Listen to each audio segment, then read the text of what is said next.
আমার কলিজার বন্ধুরা, তোমরা সবাই কেমন আছো? আমি জানি এই শীতে তোমরা একটুও ভালো নেই, তাই তোমাদের মনকে একটু ভালো করার জন্য আমি কণা চলে এসেছি নতুন গল্প নিয়ে। আজকের গল্পটি অনেক মজাদার হতে চলছে, তাই গল্পটি শোনার আগে অবশ্যই হেডফোন ব্যবহার করো। আর তোমরা যারা আমার ইমো নাম্বার চাইতেছো তারা পুরো গল্পটি শুনো এবং আমার চ্যানেলটি সাবস্ক্রাইব করে রাখো, কেননা আজকের গল্পের মধ্যে আমি আমার ইমো নাম্বারটি দিয়ে দিব এবং তোমরা সবাই আমার সাথে ভিডিও কলে কথা বলতে পারবা। তাহলে চলো আজকের গল্পটি শুরু করি। আমি বললাম, কাকা, আমি তো আপনার এখানে পড়তে এসেছি, আপনি আমার সাথে এসব কি করছেন? এসব একদম বাজে কাজ, একদম খারাপ লোকের কাজ। আমি তো আপনাকে অনেক ভালো মনে করতাম, আপনাকে বাবার মতো মূল্যায়ন করতাম, আর আপনি আমার সাথে এসব করতে চাচ্ছেন? এসব কিছু ভাবতেও আমার ঘৃণা লাগে কাকা। কাকা, আপনি এতটা নীচ আমি কখনো কল্পনাও করতে পারি নাই। আমার কথাগুলো শুনে কাকা বলল, তাসনিয়া, আমি তোমাকে অনেক ভালোবাসি। তুমি আমার বড় ভাইজের মেয়ে বলেই আমি তোমাকে কিছু বলতে পারিনি। আমি যে তোমাকে কতটা ভালোবাসি তা তোমাকে বোঝাতে পারি না তাসনিয়া। সত্যিকার অর্থে আমি তোমার জন্য পাগল। তোমার এই রূপ, তোমার এই সৌন্দর্য, তোমার এই চেহারা আমাকে পাগল করে তুলেছে। প্লিজ তাসনিয়া, আমি যা করছি আমাকে তা তুমি করতে দাও, আমাকে বাধা দিও না। আজকে যদি আমার কাজে তুমি বাধা দেও তাহলে আজকে আমি মরে যাব। প্লিজ তাসনিয়া, দয়া করে আজকে তুমি আমাকে বাধা দিও না। আমি বললাম, কাকা, আপনার যা মন চায় আপনি তা করেন। যা হয়েছে, যতটুকু হয়েছে তাই যথেষ্ট। আর না, আপনি যদি আর একটু সামনে আগানোর চেষ্টা করেন তাহলে এর পরিণাম খুব খারাপ হবে। আমি আমার কাকাকে এত কাকতি মিনতি করার পরেও কাকা আমার ইচ্ছার বিরুদ্ধে খালি বাসায় একা পেয়ে আমার সাথে যা করল তা শুনলে বন্ধুরা তোমাদের মাথা গরম হয়ে যাবে। বন্ধুরা, গল্পটি অনেক অনেক ইন্টারেস্টিং। আশা করি তোমরা পুরো গল্পটি শুনে অনেক মজা পাবে। আর বন্ধুরা, তোমাদের নিকট আমার ছোট্ট একটি অনুরোধ, তোমরা দয়া করে আমার চ্যানেলটিকে সাবস্ক্রাইব করে আমাকে সাপোর্ট করবা। হ্যালো বন্ধুরা, আমি তাসনিয়া ফারিন নোভা। বর্তমানে আমার বয়স 25। বর্তমানে আমি একটি বিশ্ববিদ্যালয়ের পড়াশোনা করছি। আজকে আমি তোমাদের মধ্যে যে গল্পটি বলবো তখন আমার বয়স ছিল 14 কিংবা 15 বছর। আমি দেখতে খুবই সুন্দরী ছিলাম। ছোটবেলা থেকেই খুব পাকনা পাকনা কথা বলতাম, তাই আমাদের বাড়ির সবাই আমাকে নিয়ে হাসাহাসি করত। বয়সের তুলনায় আমি একটু বেশিই বাড়ন্ত ছিলাম। খুব কম বয়সেই আমার সব ফুটে উঠেছিল। যাই হোক বন্ধুরা, আমি নিম্নবিত্ত পরিবারের একজন মেয়ে ছিলাম। আমার বাবা একজন কৃষক ছিলেন, আমার মা একজন গৃহিণী ছিলেন। আমার 3 কাকা ছিলেন। 3 কাকার মধ্যে সবাই আমাকে মোটামুটি ভালোবাসতেন, কিন্তু তার মধ্যে ছোট কাকা আমাকে সবচেয়ে বেশি ভালোবাসতেন। আমার ছোট কাকা তখনও বিয়ে-শাদী করে নাই। তখন আমার ছোট কাকা পড়ালেখা অবস্থায় ছিল। আমার ছোট কাকা আমাকে অনেক বেশি আদর করত। আমি বুঝতে পারতাম, কিন্তু আদর করার চলে আমার ছোট কাকা ছোটবেলা থেকেই মাঝে মধ্যে আমার সাথে অদ্ভুতভাবে আচরণ করত। আমার বয়স তখন কম ছিল, তো তখন আমি খুব একটা বেশি বুঝতে পারি নাই। কিন্তু যখন আমি বড় হতে লাগলাম, আমার বয়স বাড়তে লাগলো, তখন আমি কাকার এই আচরণের মর্ম আস্তে আস্তে অনুভব করতে শুরু করলাম। একদিন কাকা অনেক দূরে মেলায় গিয়েছিল। মেলা থেকে আসার সময় আমার জন্য অনেকগুলো খেলনা নিয়ে এসেছিল, কারণ কাকা জানত আমি মেলার খেলনাকে অনেক বেশি ভালোবাসি। কাকা মেলা থেকে খেলনার পাশাপাশি অনেক মজার মজার খাবার এবং মিষ্টি নিয়ে এসেছিল। কাকা মেলা থেকে এসব কিছু নিয়ে এসে আমাকে ডাকাডাকি করতে শুরু করলো, আমাকে খুঁজতে শুরু করলো। আমাকে খুঁজে যখন কোথাও পাচ্ছিল না, আমি পাশের বাড়িতে আমার বান্ধবীদের সাথে ঘোরাঘুরি করতে চলে গিয়েছিলাম। তারপর কাকা আমার আম্মুকে বলল, ভাবি, ও ভাবি, নোভা কোথায়? নোভা মাম্মির জন্য আমি অনেকগুলো খেলনা এবং খাবার নিয়ে এসেছি মেলা থেকে, তাড়াতাড়ি তাকে দেখে আমার কাছে পাঠাও। মেলা থেকে তার জন্য কিছু গহনাও এনেছি। আমি নিজ হাতে তাকে পরিয়ে দেব। তাড়াতাড়ি ভাবি ওকে আমার কাছে ডেকে পাঠাও তো। আমার প্রতি চাচার এরকম ভালোবাসা দেখে আমার আম্মু খুব খুশি হয়ে গেলেন। খুশি হয়ে আমাকে ডাকতে গেলেন। আমাকে ডেকে এনে কাকার কাছে পাঠালেন। আমি যেতেই কাকা আমাকে ধরে বললেন, মাম্মি কোথায় গিয়েছিলে তুমি? তোমার জন্য আমি কতক্ষণ ধরে অপেক্ষা করছি। আমি চাচার কাছ থেকে আমার নিজেকে ছাড়ানোর জন্য অনেক কৌশল করছিলাম, কারণ কাকার ধরার মুডটাই ছিল অন্যরকম। কিছুক্ষণ পর আমি কাকার কাছ থেকে নিজেকে ছাড়িয়ে নিলাম। তারপর কাকা আমাকে গহনা, খেলনা এবং খাবারের পুটলিগুলো দেখিয়ে বলল, মা নোভা, এসব তোমার জন্য। আমি এই সমস্ত কিছু দেখে কাকার কিছুক্ষণ পূর্বের আচরণ আমি তাৎক্ষণিক ভুলে গেলাম। কাকা আমাকে একটি একটি করে সবকিছু দেখাতে শুরু করলো, গহনা, খাবার এবং খেলনা। আমি দেখে খুব খুশি হয়ে কাকাকে বললাম, কাকা, তুমি আমাকে অনেক ভালোবাসো, তাই না? যে কারণে তুমি এগুলো এনেছো। আমিও কাকা তোমাকে অনেক বেশি ভালোবাসি। কাকা আমার মুখ থেকে ভালোবাসার কথা শুনে একটা মুচকি হাসি দিয়ে বলল, সত্যি মামুনি, তুমি আমাকে অনেক ভালোবাসো। ঠিক আছে মামুনি, তুমি যদি আমাকে ভালোবাসো তাহলে তোমাকে একটা পরীক্ষা দিতে হবে। দেখি তুমি আমাকে কতটুকু ভালোবাসো। আর এই পরীক্ষাটাতে যদি তুমি পাশ করতে পারো তাহলেই তোমাকে আমি এই সমস্ত কিছু দিয়ে দেব। আমি বললাম, কাকা, আমি তোমাকে ভালোবাসি। তুমি আমার বাবার আপন ভাই। আমি তোমাকে কাকার মতো করেই ভালোবাসি। এ ব্যাপারে কোনো সন্দেহ আছে তোমার? যদি সন্দেহ থাকে তাহলে তুমি আমাকে যে কোনো পরীক্ষা নিতে পারো। কাকা আমার মুখ থেকে এরকম ধরনের অনুভূতির কথা শুনে বলল, আচ্ছা ঠিক আছে মামুনি, যাও, তুমি আমাকে ভালোবাসো।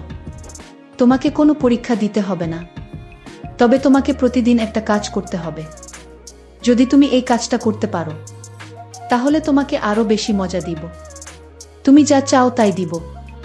বলো মা নোভা, তুমি কি প্রতিদিন আমার সাথে এই কাজটা করতে পারবা? কাকা যখন আমাকে এই প্রস্তাবটা দেয় তখন আমি ক্লাস 8-এ পড়ি। আমার বয়স তখন 14 কি 15 হবে। কাকার মুখ থেকে এইরকম ধরনের কথা শুনে আমি প্রথমে কিছুটা ঘাবড়ে যাই। কি এরকম কাজ, যে কাজটা কাকার সাথে প্রতিদিন আমাকে করতে হবে? আমি প্রথমত খুব ভয় পেয়ে যাই। না জানি কি কাজ করতে বলে কাকা।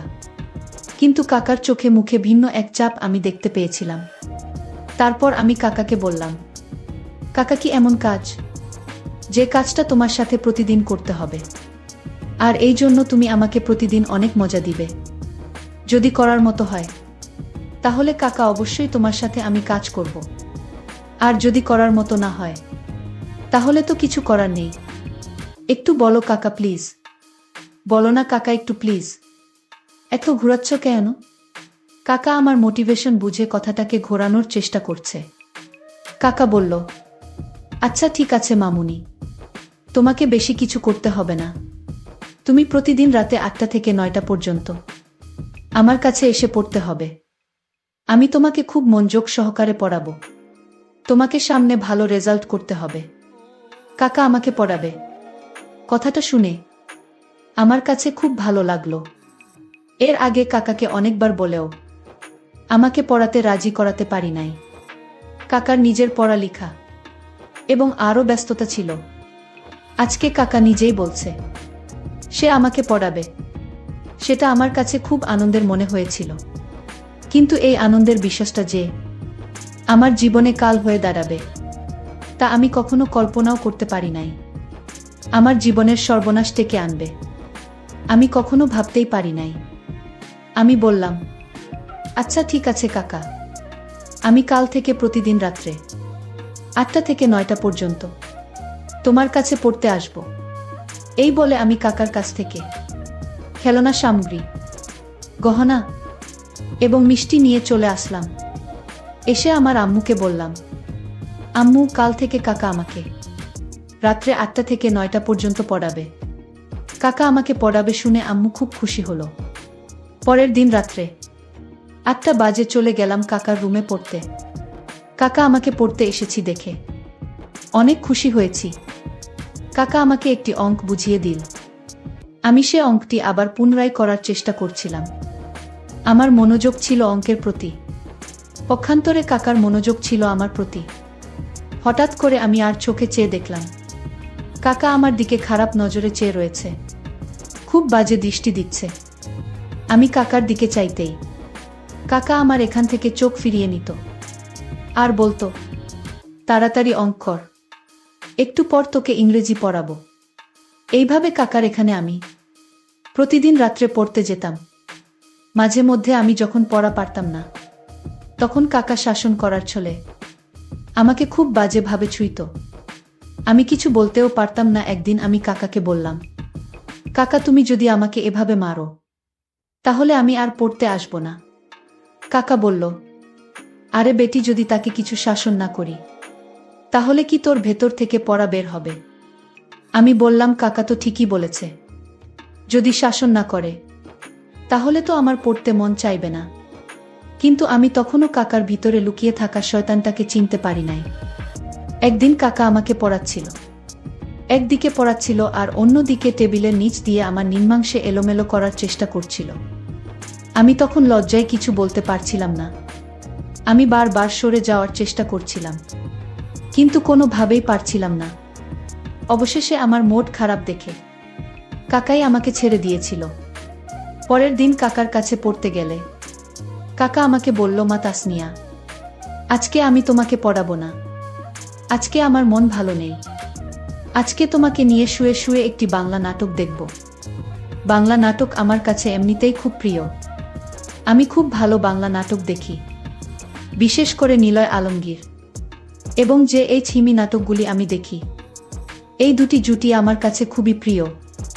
আমি কাকাকে বললাম, কাকা আমি জান্নাতুল সুমাইজা হিমি এবং নীলা আলমগীরের নাটক দেখব। কাকা বলল, আচ্ছা ঠিক আছে, তাহলে আমি আমার মোবাইলে হিমি এবং নিলয় আলমগীরের নাটক বের করছি। এই বলে কাকা হেডফোন লাগিয়ে আমার কানে একটি আর কাকার কানে একটি দিয়ে হিমি এবং নীলা আলমগীরের নাটক ছাড়ল। আমি তো মনের সুখে নাটক দেখতে শুরু করলাম, কিন্তু এর ভিতরেই যে কাকার মূল শয়তানি রহস্য লুকিয়েছিল তা আমি কখনো বুঝে উঠতে পারিনি। হিমি এবং নীলা আলমগীরের নাটকের শেষে আরও একটি অদ্ভুত ধরনের ভিডিও কাকার মোবাইলে অটোমেটিকে চলতে শুরু করল। ভিডিওটি দেখে দেখে আমি বারবার কেঁপে উঠতে লাগলাম। জীবনের প্রথম এইরকম দৃশ্য দেখে আর চোখ ফেরাতে পারলাম না। দুটি যুগলের এক অপরূপ দৃশ্য দেখার পর আমার কাছে নতুন কোনো কৌতূহল মনে হয়েছিল। বন্ধুরা জানেনই তো, তখন আমার বয়স ছিল মাত্র 14 কি 15 বছর। তখন আমার চোখে মুখে সর্বদাই ছিল যৌবনের ছাপ, তারুণ্যের সমস্ত কিছুই আমার মধ্যে বিরাজমান। বন্ধুরা, ভিডিওটি দেখে আমার গায়ে যেন প্রবাহমান রক্তের স্রোত বয়ে যাচ্ছিল। ভিডিওটি দেখি আমি আর নিজেকে কন্ট্রোল করতে পারলাম না। অটোমেটিক্যালি নিম্নাংশের অবস্থা খারাপ হতে শুরু হলো। আস্তে আস্তে ওই ভিডিওর প্রতি আরও বেশি আসক্ত হয়ে যাচ্ছিলাম। আমিও তখন কাকার সাথে খুব মনোযোগ সহকারে ভিডিওটি দেখতে শুরু করলাম। আমার তখন এমন অবস্থা হলো, কাকাকে তখন বন্ধুর মতোই মনে হলো। আমার কোনো হুঁশ জ্ঞানই ছিল না। আমি কি দেখতেছি, কার সাথে দেখতেছি, তার কোনো খেয়ালই নেই। ওই ভিডিওটি যেন আমাকে পরিপূর্ণ পাগল করে দিয়েছিল। ভিডিওটি দেখতে দেখতে হঠাৎ আমার কাছে মনে হলো কাকা যেন আমার সাথে কি রকম অদ্ভুত আচরণ করতে শুরু করলো। ভিডিওটি দেখে আমার অবস্থা এতটাই খারাপ হয়ে গেছিল যে কাকা যে আমার সাথে এরকম বাজে আচরণ করছে তাও আমার খেয়াল নেই। মানে আমি যেন একটা কাকতারুয়া হয়ে গেছি। কাকার যা মন চায়, যেভাবে মন চায় তার কাজ চালিয়ে যাচ্ছে, কিন্তু আমি কোনো বাধা দেওয়ার প্রয়োজনই মনে করেছিলাম না। ভিডিওটি আমাকে এতটুকুই আসক্ত বানিয়েছিল যে যেখানে আমার নিজের কাকা আমার সবকিছু লুটে নিয়ে যাচ্ছিল, তারপরও আমি তাকে কিছু বলার মতো অনুভূতি খুঁজে পেলাম না। কাকা আর আমি একাকিত্বে রুমের মধ্যে চলছে এক ভিন্ন রকম প্রতিযোগিতা। কাকা যখন পূর্ণ নিয়ন্ত্রণ আনতে যাবে তখন আমার হুঁশ ফিরে আসে। আমি চোখ মেলে চেয়ে দেখি কাকা আমার উপর অন্তিম তাণ্ডব শান্তি শুরু করতে চলেছে। আমি বললাম, কাকা, আমি তো আপনার এখানে পড়তে এসেছি, আপনি আমার সাথে এইসব কি করছেন? এসব একদম বাজে কাজ, একদম খারাপ লোকের কাজ। আমি তো আপনাকে অনেক ভালো মনে করতাম, আপনাকে বাবার মতো মূল্যায়ন করতাম, আর আপনি আমার সাথে এসব করতে চাচ্ছেন? এসব কিছু ভাবতেও আমার ঘৃণা লাগে কাকা। কাকা, আপনি এতটা নীচ আমি কখনো কল্পনাও করতে পারি নাই। আমার কথাগুলো শুনে কাকা বলল, তাসনিয়া, আমি তোমাকে অনেক ভালোবাসি। তুমি আমার বড় ভাইজের মেয়ে বলেই আমি তোমাকে কিছু বলতে পারিনি। আমি যে তোমাকে কতটা ভালোবাসি তা তোমাকে বোঝাতে পারি না তাসনিয়া। সত্যিকার অর্থে আমি তোমার জন্য পাগল। তোমার এই রূপ, তোমার এই সৌন্দর্য, তোমার এই চেহারা আমাকে পাগল করে তুলেছে। প্লিজ তাসনিয়া, আমি যা করছি আমাকে তা তুমি করতে দাও, আমাকে বাধা দিও না। আজকে যদি আমার কাজে তুমি বাধা দেও তাহলে আজকে আমি মরে যাব। প্লিজ তাসনিয়া, দয়া করে আজকে তুমি আমাকে বাধা দিও না। আমি বললাম, কাকা, আপনার যা মন চায় আপনি তা করেন। যা হয়েছে, যতটুকু হয়েছে তাই যথেষ্ট। আর না, আপনি যদি আর একটু সামনে আগানোর চেষ্টা করেন তাহলে এর পরিণাম খুব খারাপ হবে। আমি আমার কাকাকে এত কাকতি মিনতি করার পরেও কাকা আমার ইচ্ছার বিরুদ্ধে খালি বাসায় একা পেয়ে আমার জীবনে প্রথম অভিষেক ঘটিয়েছিল। জীবনে প্রথম আমি এই রকম পরিস্থিতিতে আমার হৃদয় রক্তকরণ হয়েছিল। তারপর থেকে বন্ধুরা, আমি আমার কাকার ধারে কাছেও আমি যাইনি। এখন আমি বিশ্ববিদ্যালয়ের একজন ছাত্রী, চাইলে এর প্রতিবাদ করতে পারি, কিন্তু না, আমি তা করব। এতে আমার বাবা এবং চাচার মধ্যে বড় ধরনের ঝগড়া হতে পারে, তাই এর বিচার একজনের কাছে দিয়ে দিলাম। ভাবলাম কোনো না কোনো দিন হয়তো এর বিচার পাবা। পরিশেষে আমি তোমাদেরকে বলবো বন্ধুরা, সন্তানের পিতা মাতারা অবশ্যই একেবারে ছোটবেলা থেকেই তাদের সন্তানদের প্রতি লক্ষ্য রাখা উচিত।